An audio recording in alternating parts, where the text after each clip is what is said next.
مردم شریف ایران، من شهریار افشار هستم، میزبان شما در برنامه Politics 365. امروز آقای گرگ پریدی به برنامه پیوسته. ایشون یه نماینده مؤسسه غیرانتفاعی هست، یه think tank در واشنگتن دی سی به اسم The Council for the National Interest.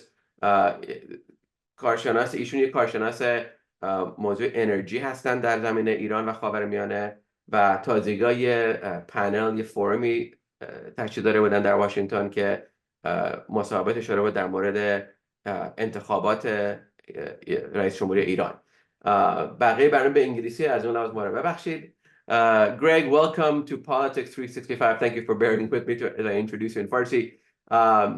Really was interested to speak with you not only about your role with the council, but also the recent panel you had on the Iranian presidential elections.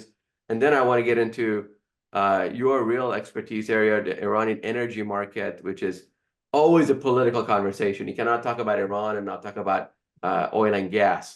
So tell us a little bit about your role at the council. What does the council do? What are the main products or deliverables of the council? And then we'll get into the Iran presidential panel. The Center for the National Interest is a small think tank, doing work on foreign policy, kind of with a focus on U.S. foreign policy. It may not mean very much to people who haven't done a lot of political science coursework, but we're kind of in the realist camp, if you will. Other realists of, say, Henry Kissinger or Brent Scowcroft. And so kind of with that worldview and intellectual framework, although with a kind of broad definition of what that means. But that's kind of in the realist tradition, and that's certainly where I come from. Right. And do you produce reports and testify at Congress? I mean, are you the subject matter? We do all the standard think tank things. We've got reports that we put out. We've got a journal, The National Interest, and a number of people affiliated with this center have done congressional testimony and such. Right. And so tell us a little bit about your interest in Iran and the panel, the presidential panel. Everyone's just, obviously trying to speculate. And I'm not going to ask you that, but it's going to speculate who's going to win. I think there's 6 or 7 names that have been approved, and one of them happens to be a moderate. As far as if there is even a moderate movement still alive in Iran, if I can even call it that, it probably is not. But one of them is more tolerant or moderate. What was the outcome of that panel? What were the conclusions that you can draw from that panel that you had recently? I think the one is that I don't think any of us, my guests or myself, have a good idea who's going to win. There's not reliable polling, and the big question is why the Guardian Council let a relative moderate, also somebody with a relatively obscure background who was not really expected to run, appear on the ballot. They haven't done that in a long time. In the last couple of elections, even people who were considered very conservative were taken off by the Guardian Council. So the motivation for that is a big kind of question that I don't have a good answer for. And I think the other thing that comes into play is will that matter because turnout has been so low? Iranian elections, when you go back to the era of, say, Khatami, were actually somewhat meaningful. You had, within the constraints, you had a little bit of a choice within the constraints set by the clerical regime and with the supreme leader overseeing the process, but it was somewhat meaningful. And then over the last 20 years, and particularly after 2009, with the stolen election, it's become almost meaningless. I still am not getting my hopes up about any fundamental change here. But the question is whether the turnout will go up. Will people be more interested in the race as a result of having, a little bit more choice, at least in theory? And on the off chance that he were to win, would they let him take office, or would they just pull another 2009? But I don't see any fundamental reason for a large amount of optimism there. Yeah, I mean, thank you. I mean, for that, like I say, the realist, you're true to form. There's very little cause for optimism when we look at Iran and elections. The vast majority of Iranians have absolutely zero confidence in the elections, and they so little turnout in the last one, and possibly low turnout in this one.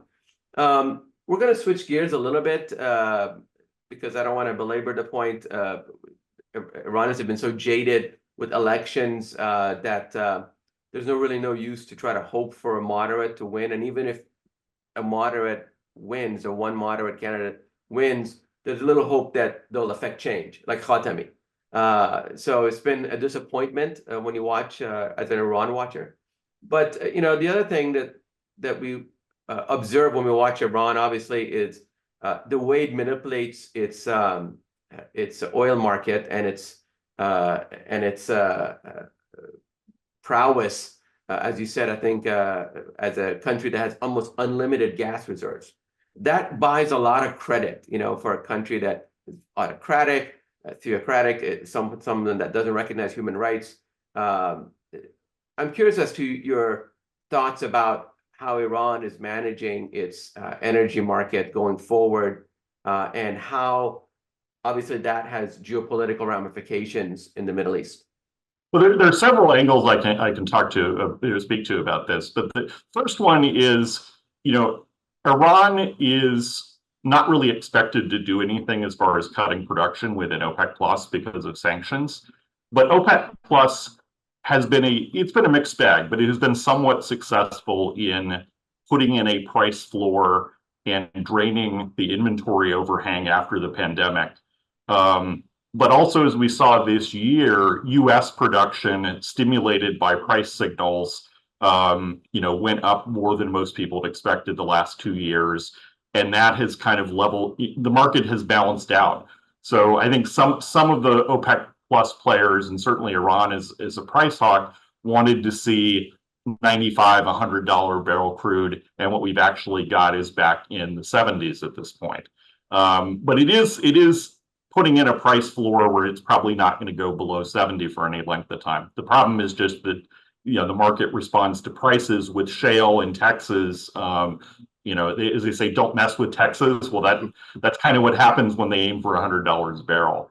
But Iran has benefited from that in another way too, which is Iran's own production under sanction. China has been buying more, and the U.S. has sanctioned some Chinese entities, but they've kind of gotten around it by a couple of subterfuges. Most of the oil that goes to China is bought by these independent refineries rather than global companies like CNP or PetroChina and Sinopec. And so you can sanction them, and you can sanction the small banks associated with them without doing a lot to undermine the broader U.S.-China relationship, which is quite negative and adversarial at this point. But I think the Biden administration has been reluctant to really try to bring that volume down, for several reasons. One is they don't want oil prices to go up, and particularly not in an election year where it's going to be really close. That's important for our politics. But also, if we started pushing harder on China, that could make the U.S.-China relationship, they could retaliate in economic ways that would be damaging to the U.S. economy, like curtailing imports of various U.S. goods. So we don't want them to do that. I think sanctioning them also, broader banking sanctions could have an impact on, the U.S. dollar's dominance has slipped a little bit. I'm not one of those people who thinks that you ought to go buy gold or that it's going to happen anytime soon, but I think we're concerned about pushing too hard on that because we don't have quite the economic heft in the world that we did several decades ago. And so they've been reluctant. And one other reason, which is that Iran is now, the nuclear program has stayed back from weaponization, even though they're accumulating quite a bit of just below the threshold, not quite weapons grade, but very close material, 60% HEU. And we're worried that that might tip the balance on decisions about the nuclear program in a way that could blow up for everyone. So they've been very reluctant to bring that down. That's helped moderate prices. Of course, that means more revenue for Iran. But the flip side of that is Iran has done very little to prepare for the energy transition. So if you look at, say, the Gulf Arab countries, they realize that out 10, 15 years from now, it is at least possible that oil demand will be lower than it is. It's going to peak and decline at some point. I'm not in the camp of people who think it's going to peak in this decade. You know, the International Energy Agency has been too optimistic on that as far as the environmental side. But from Iran's standpoint, they could see an eventual decline in revenue. And that could be a huge problem for them. And they have not done a lot because of the plentiful natural gas. They also haven't done a lot as far as renewable energy. And so, you know, one could argue that they may not lose anything individually from not doing their part on the climate change issue globally, but the oil side is a vulnerability when you look out past 2030. And they really have not thought very much about, and also other parts of the Iranian economy, petrochemicals, plastics that come from, there's a lot of their economy that is very closely linked to oil and gas production in ways that where the winds might shift against them when you go out beyond 2030, that others are dealing with, and they really have not tried to do that given sanctions. Right, and frankly, the regime's incredible short-sightedness is not a new thing. I remember 50 years ago, the Shahs used to say, you know, this natural resource will not last forever.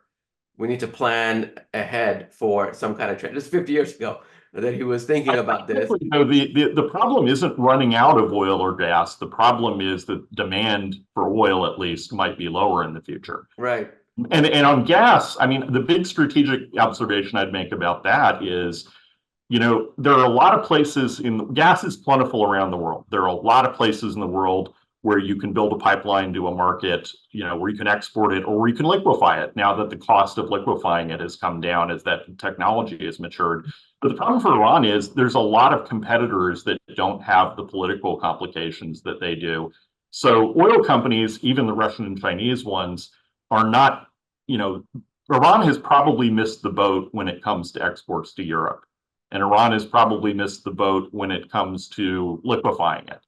And there's a lot of stranded gas in Iran that may never be developed beyond the domestic market and maybe a little bit to Iraq. But just because sanctions have kept anyone from wanting to do business there. And by the time if that were to change, say 20 years from now, you know, I think natural gas demand is going to continue growing, say on a 20-year, it's not going to decline by that time. But there may not be enough growth to accommodate Iranian LNG or something, even if the government turns over and the political obstacles go away. Right, and thanks for that, I think, synopsis, because really, whoever is president in the next few months is elected moderate, hardliner, they're going to have their hands full with a country in shambles, with all kinds of economic, domestic and international problems. Sanctions aren't getting any better. And you mentioned China, and I've seen the Iran-China relationship really become a big focal point. Not only is China emerging to become really if not Russia, the arch nemesis of the US, and so many concerns about Chinese EVs, electric vehicles flooding the market, and the US reacting, even playing into the American presidential election as, I think Trump said, I'm going to put a tariff on all Chinese imports, and God knows what rippling effects that will have. But you mentioned China and Iran, and how China is significantly invested in Iran, and the previous regimes administrations in Iran have let that happen to the chagrin and great objection of a lot of Iranians. We're selling our homeland, I think that was the discussion, to the Chinese. The Chinese have been very stealth and quietly moving around in Africa and Middle East and investing and buying in countries that let them in, infrastructure, big loans. That's not going to change, it sounds like, no matter who's president, that's going to continue. But the key point I think you mentioned is that as much as China is leading in a lot of clean energy infrastructure and business, Iran is not. So that relationship hasn't necessarily led to Iran adopting or preparing for the clean energy transition. If it's let them kind of continue down their path, because it seems like they're either boxed in ideologically or by sanctions. Is there any reason why you think Iran hasn't learned from the Chinese example or relationship to take the clean energy path? Well, I think part of it is just, they have the natural gas is so cheap there that if you don't care about your national contribution to dealing with climate change, China is at a point where they are trying to do things domestically to make their contribution. They're no longer saying we're a developing country, we don't have to pitch in as much. But Iran really has not. So the cost of renewables is coming down such that renewables probably ought to be part. They definitely cannot replace all, because you get to issues with baseload power overnight, and renewables can't be all of your generating base. But even a country like Iran, they might eventually be cheaper for some of it, like say peak load in the daytime. Well, that's the same time the sun is shining. So, like the Gulf Arab states put in some solar because it helps so much with air conditioning, right, when you need the most of it. Iran is like that too. But they just haven't gotten on board with that. And I don't know off the top of my head the development costs there, so I can't say whether it is cheaper. But the trend has been in the direction that they probably should have some of it, precisely for those reasons. Right. Look, there's no, I think you, again, put it really well. It's not like Iran's going to run out of gas, at least. It's just not really taking advantage of the technology because of the sanctions, limiting it. So it's kind of just getting by. It seems like they're just kind of trying to get day to day, and which is really, again, the short-sightedness of this the Iranian regime's administration, previous one, and probably the next one, whether moderate or not. This president, or whoever the president is, not going to be able to solve Iran's problems, given their very, very limited political power. Any final thoughts? I know you don't want to predict who's going to be president, but how do you see the future of either U.S.-Iran relations and really Iran's geopolitical stance? The Gaza conflict, I hope one day will end, and but Iran's support of Hamas and Hezbollah will continue. Iran's kind of destabilization efforts in the region will continue. Whoever is president, sounds like. Any predictions of where Iran will be next year? I think that Iran is going to continue to butt heads with Israel, the Gulf Arabs, and the United States. I don't see, but I guess and here I'll put on a bit of a realist hat. This is a relationship which is kind of a classic balance of power, the way you could look at Europe in points in the 19th century, where you have people looking askance at each other, looking over their shoulder, but they're also not fighting.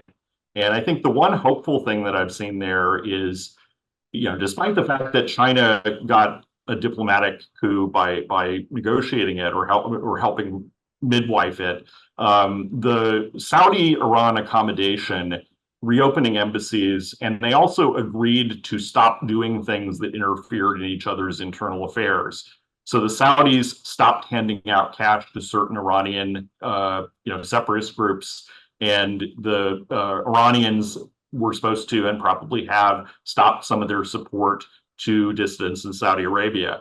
And that kind of respect for their internal affairs and toning down the tensions. And when you see where Iran has engaged in troublemaking recently, it's not in Saudi Arabia.